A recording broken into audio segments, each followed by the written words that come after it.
भारताचा नवीन लेबर कोडमुळे कर्मचाऱ्यांच्या पगाराच्या रचनेत मोठे बदल होणार आहेत. 28 जुने कामगार कायदे रद्द करून आता 8 नवीन लेबर कोड लागू करण्यात आले आहेत.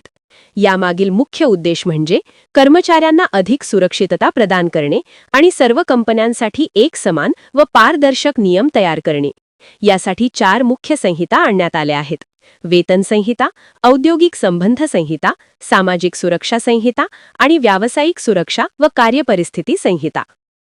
नवीन नियमांनुसार पगाराच्या रचनेत 5 प्रमुख बदल होणार आहेत. सर्वात महत्त्वाचा बदल म्हणजे बेसिक सॅलरी. आता बेसिक सॅलरी आणि महागाई भत्ता मिळून एकूण पगाराच्या किमान 50% असणे अनिवार्य झाले आहे. यापूर्वी अनेक कंपन्या बेसिक सॅलरी कमी ठेवून विविध भत्ते जास्त देत होत्या, पण आता हा पर्याय बंद झाला आहे. उदाहरणार्थ, जर तुमचा एकूण पगार 60,000 रुपये असेल तर त्यातील किमान 30,000 रुपये बेसिक सॅलरी असणे गरजेचे आहे. दुसरा मोठा बदल म्हणजे कर्मचारी भविष्य निर्वाह निधी (पीएफ) मध्ये वाढ. कारण बेसिक सॅलरी वाढल्यामुळे पीएफ मधील कपात आपोआप वाढेल. उदाहरणार्थ, पूर्वी बेसिक सॅलरी 20,000 रुपये असेल तर पीएफ कपात सुमारे 2,400 रुपये होत असे. आता बेसिक 30,000 रुपये झाल्याने ही रक्कम सुमारे 3,600 रुपये होईल.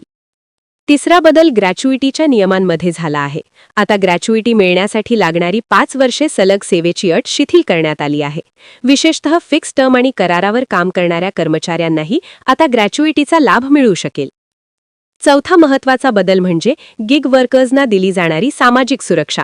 Cab drivers, food delivery boys आणि इतर प्लॅटफॉर्म वर्कर्स यांना आता विमा आणि निवृत्ती योजनांचा लाभ मिळणार आहे. पाचवा बदल म्हणजे पगारात पूर्ण पारदर्शकता. कंपन्यांना आता विविध नावांनी भत्ते देऊन पगाराची रचना गुंतागुंतीची करता येणार नाही. भत्ते एकूण पगाराच्या 50%पेक्षा जास्त ठेवता येणार नाहीत. या बदलांमुळे सुरुवातीला कर्मचाऱ्यांच्या हातात येणारा टेक होम पगार कमी होऊ शकतो, कारण पीएफ कपात वाढेल. मात्र दीर्घकाळात पीएफ आणि ग्रॅच्युइटीमध्ये मोठी वाढ होऊन निवृत्तीच्या वेळी अधिक आर्थिक सुरक्षा मिळेल. या नवीन नियमांचा सर्वाधिक परिणाम खासगी क्षेत्रातील कर्मचाऱ्यांवर, विशेषतः आयटी आणि कॉर्पोरेट क्षेत्रातील लोकांवर होईल.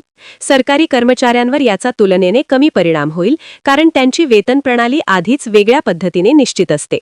शेवटी, नवीन लेबर कोडमुळे पगाराची रचना अधिक पारदर्शक होईल आणि कर्मचाऱ्यांच्या भविष्यातील आर्थिक सुरक्षितता वाढेल.